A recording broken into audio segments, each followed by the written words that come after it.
Crystal. So I'm going to be doing a review on the Revlon Photo Ready Airbrush Foundation. And this is a mousse makeup. So the Revlon Photo Ready Airbrush comes in a canister, and it is a mousse makeup. You guys can see that. When you take the cap off, it has a pump.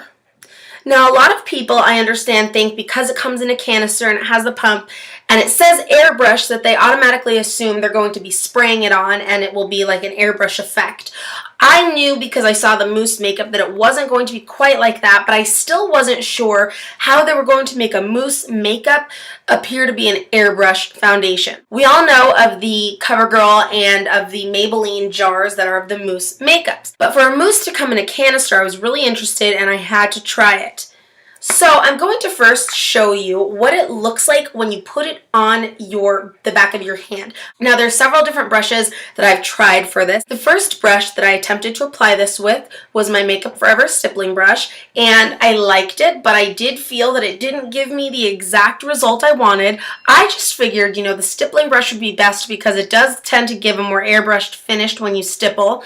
This dries really quickly though, and when you get it on a certain part of your face, you have to really make sure that you're really blending it in before you go to the next part. So a stippling brush may actually take a little too much time for application unless you just plan on buffing it with the stippling brush. Nice duo fiber does a great buffing job. I then tried it with a regular foundation brush, and I wasn't happy. This makeup is too oxygenated to use a regular foundation brush with it. The brush that I actually like the best happens to be a buffing brush, and it's the Real Techniques buffing brush, and I love that for applying this makeup. So you put this on the back of your hand, and I just want you to see what's happening. Do you see how all of those air bubbles are coming through?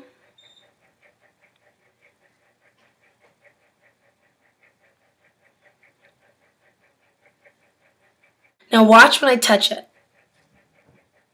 It completely deflates. So once you deflate it, it turns into this really nice creamy foundation. And it keeps bubbling. I just want you guys to see that. You guys see that? It keeps bubbling. It does not have a scent to it. The color that I use is 040 Natural Beige. I thought that the one below it just was too light for me. So it spreads out really, really nicely. I do think that. And it has just a very liquidy texture on the skin. It feels like you've just put on a wet liquid foundation. It does give you this really nice dewy finish. If you can see that and just compare to bare skin, it gives you a beautiful full coverage. I wouldn't say it's like a super full coverage, but it's a medium to full coverage foundation, and I'm really confident and happy saying that because some foundations out there you say are medium to full coverage and they're truly not. This is definitely a medium to full coverage, more on the side of full. And the coverage is just really nice and flawless. I do have it on my face right now.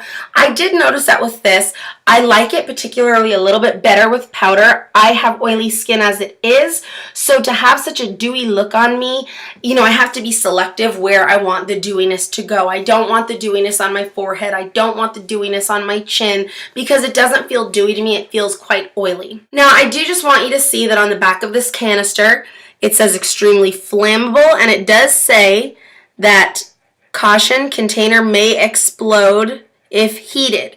So you do have to be very careful. That is a serious warning. You don't want this near heat. You don't want this near an open flame. This is a canister. There are gases in here that are making this pump out. So in terms of coverage, like I said, it's about a medium to full coverage. I'm really happy with it. It blends very easily. That is something I noticed. You do just have to time it well. Like I said, it does start to dry a little bit. Like this is already dry. And you can see the finish is this really nice like satin finish to it. It dries really nice. It does have a bit of transfer, but it's not horrible, whereas the Stay True has no transfer to it. Again, I do like to use this with a little bit of powder. I don't want this super dewy finish all over my face. I think it's beautiful, but when you're already oily, it's just not the best. So I'm going to read to you directly from the website what they say about their Revlon Photo Ready Airbrush Foundation. Get an airbrushed finish with Revlon's Light as Air Mousse Makeup. Press button gently to deliver a lightweight, air-infused foam mousse that blends seamlessly. Photochromatic pigments minimize the appearance of flaws for a smooth, poreless look. It provides a flawless finish whether it's on camera or in person. The whipped texture allows you to blend evenly for undetectable coverage. The formula's photochromatic pigments bend and reflect light to minimize flaws, leaving you with perfectly airbrushed skin in any light, indoor, outdoor, under the flash of a camera. It is oil-free, fragrance-free, and you can use it alone or with primers, and of course they suggest their own line of primers. So it is an oil-free makeup, which I do appreciate. I really do appreciate that. Revlon is great at making makeup that is oil-free, that is really good in terms of working with sensitive skin. I'm going to do a close-up so that you can see on my face.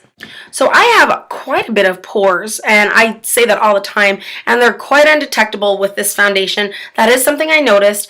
I love how it just makes everything really nicely diffused. I feel that it evenly diffuses the light, and I really like how I look whether I'm on camera, whether I'm outside. Sometimes when I put on my foundation in my bathroom and then I walk outside, I notice that I'm just not a huge fan of what it turns out like. And here it is again on my hand, and you can see just how well it covered up the flaws. I mean, beautifully, beautifully. And as you see right there, it does have a little bit of shimmer in it. So that's something to consider if you have mature skin. This may not be for you because it's going to emulate or highlight a little bit of those wrinkles or of any types of lines that you really don't want seen. Age spots are going to be highlighted with this. Dark circles are going to be highlighted with this. Now, one thing that I don't like about this makeup is the fact that it is oil-free, which is great, but it does tend to get a little bit patchy if you do not put some sort of a primer under it, or if you do not put some sort of a powder over it. I never use a foundation without a primer. Even those one-step foundations I still use a primer with. When I did it without a primer and without powder, it moved like crazy. It stayed really, really nice for about 3 hours, and then it just started to patch up. And usually because my skin is so oily, foundation will do that. I think I've only found 1 or 2 Clinique and Chanel that do not do that, but this did start to do it. However, when I did the primer and the powder with it, this did stay in place for several hours. The only qualm I have is because it has these sparkles in it, you know, it should really diffuse light and photograph beautifully. They make the claim that it diffuses light and it's very seamless, but when you have this type of sparkle all over your face, you're going to be getting some weird comebacks when you look at the pictures that are being taken with a strong flash. And the top photographers will say this, makeup artists will say this, you want to selectively choose where you put shimmer on your face for a photo shoot, for just family pictures. You don't want it all over. Not everybody wants it all over. If you do, that's fine, but if there's something, that you don't want out there or highlighted during picture time, this makeup may not be for you. Just because it says it's airbrushed photo ready, there's lots of other makeups that are mousse makeups without the shimmer. I think that this would have been perfect without the shimmer in it. Again, I do like that it's oil-free. I think that with the pump, you can use this up if you use it every day very, very quickly. So you have to be careful of the amount that you pump out. Try really hard to get just a small amount. Now that can become bothersome. If you have a regular makeup routine, you have to get to classes, you have to get to work, you have to get to school, you might not always want to sit here and just really carefully try to get your foundation out. You've already got your routine. You just want something you spray, you go, you're done.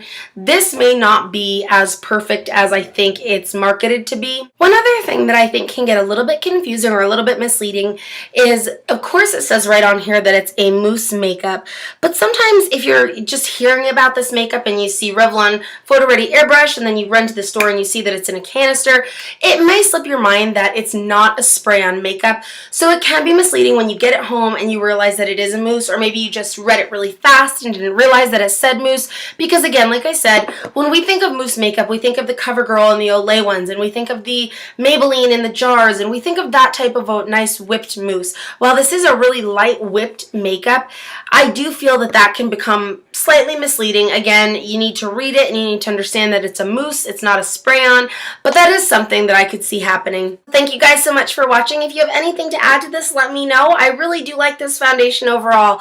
It's fun. It's not my favorite from the Revlon series, but it's a fun foundation. If you've tried it, let me know what your experience was with it. Thanks, guys. Take care.